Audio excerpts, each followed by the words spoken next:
Hi everyone, welcome back to Bryan's Business World. Does your prior investment in something matter? As we'll find out, it doesn't.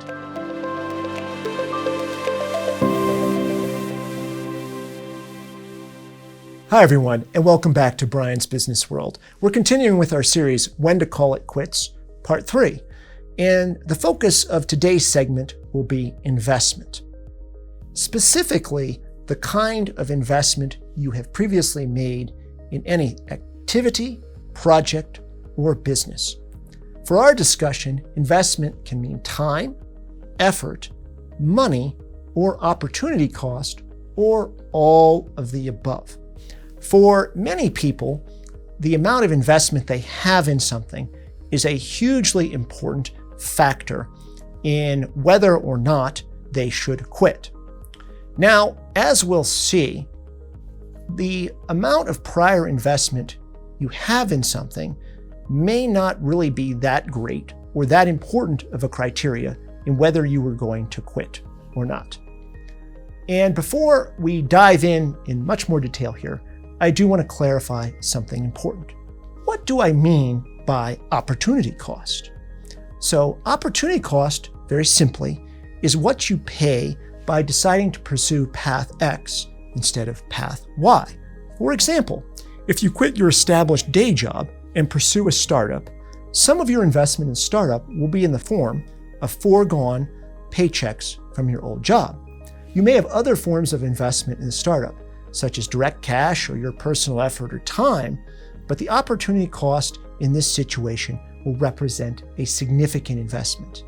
Now, as we'll see, analyzing your prior investment may not be the best way to decide whether you should quit an activity, job, project, or business.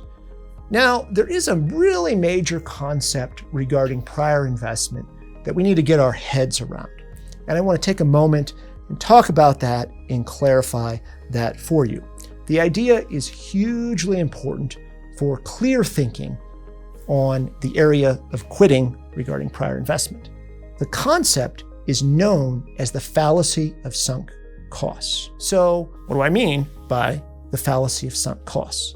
The fallacy of sunk costs means that you should ignore entirely 100% of all prior costs or investments in anything and simply analyze the situation from the present day going forward to see if it is worth continuing.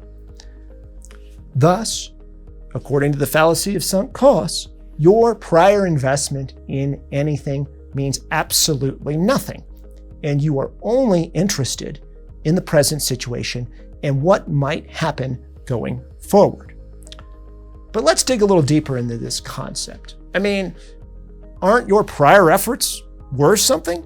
Shouldn't they be? Doesn't it mean something that you've invested a ton in a business or a lot of time and emotion in a relationship? Well, your prior investment does mean something, broadly speaking, in the universe, especially to your own bank account. But the problem is that people tend to be controlled by their prior investment in something. In other words, they fall into this trap. I've put so much in, I must continue.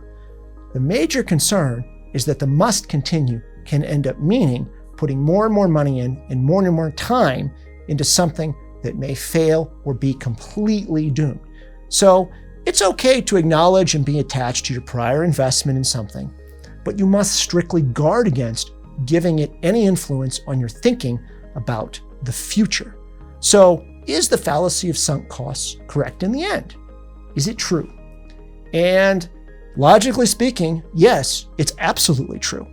However, as a human being, ignoring all of your prior time, opportunity cost, and money in something can be very, very difficult to do in practice. Difficult, however, is not impossible.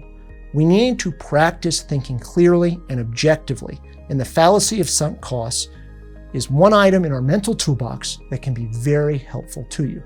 So, does your prior investment in something mean anything? Yes, actually. We need to look at the results achieved or not achieved to date by your prior investment. But I want to emphasize this. The prior investment by itself is not very relevant or helpful. It means nothing. Another key question you need to ask is the amount of future investment that will be required to continue the project, job, activity, or business. So, answering this question requires an honest assessment of the current situation and how things might look going forward. And you're going to have to disregard the past. So what's the key takeaway for our video today? What do we want to get out of this? All prior investment is irrelevant to your decision to quit or continue anything. Sorry. The fact that you have spent a fortune on this thing or a ton of time is just not relevant at all. The results produced to date by your investment are of critical importance to your decision to quit or not. And the future investment required, both in the short and long term, is also very relevant to your decision to quit or not.